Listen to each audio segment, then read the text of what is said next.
Добрый день, мои дорогие подписчики, мои друзья, кто меня смотрит.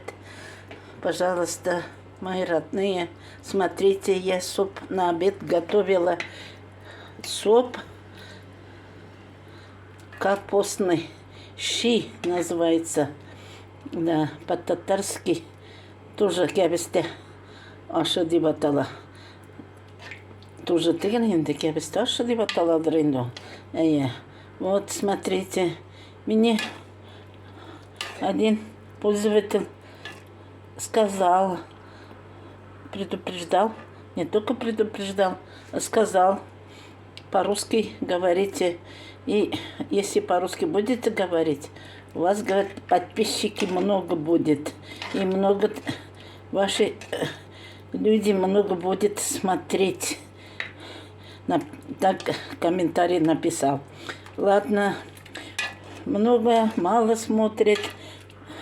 Самое главное, я поставлю видео, чтобы смотреть.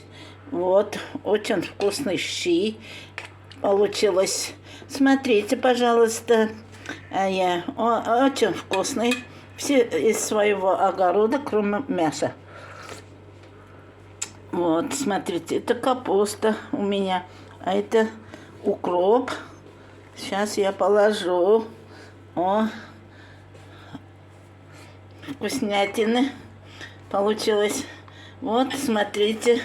Кто не понимает, я там же субтитры поставлю по-русски. Или всем, не всем видно. Вот, приятного аппетита. Это наш обед. Пока-пока.